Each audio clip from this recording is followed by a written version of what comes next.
Welcome back, guys. So Automotive Inquiries here. So we're doing the last step. So I got the bed liner sprayed the other day, looking real good. Got that done at a place called Autoplex up here in North Glen. Now they have those kind of all over the state of Colorado. Don't know if those are similar to other places, but they have their own version of a spray and liner, and it's a very hard textured one, so it's a little bit better.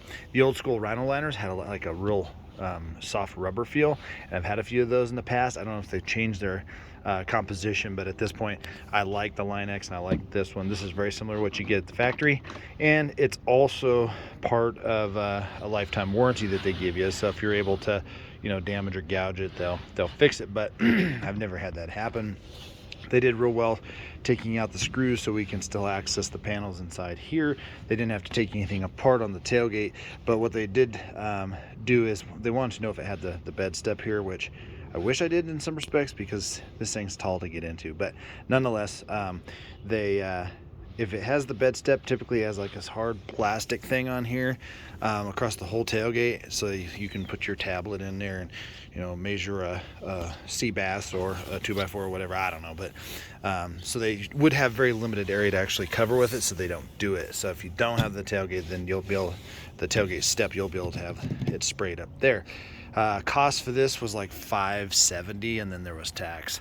But what they do is they actually don't take really anything apart here, but they just spray up underneath the thing. They did take out the lights that I installed, so that way those don't get covered up, and then these, and then the box link pieces.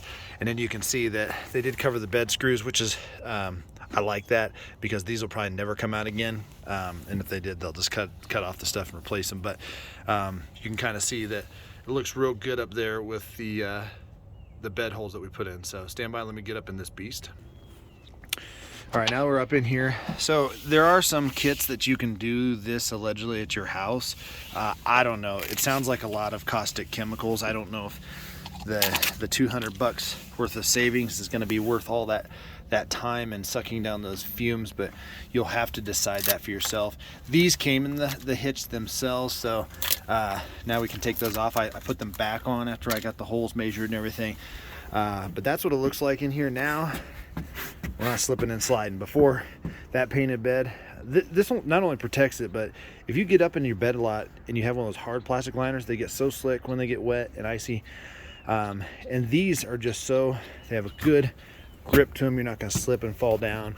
And then you can see right here where they actually went up in here, didn't get the trucks oversprayed or anything like that, and they just really did a good job taking these you don't really want covered with that material, but they did real good and went up and over, and it's pretty thick material.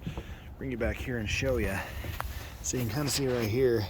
I mean, it's equally as thick as one of those hard plastic ones. I don't have my caliper out here to give you an exact thickness, but it looks really good. So now we're going to go ahead and put these rings in. These rings are not necessary for the actual puck system to function.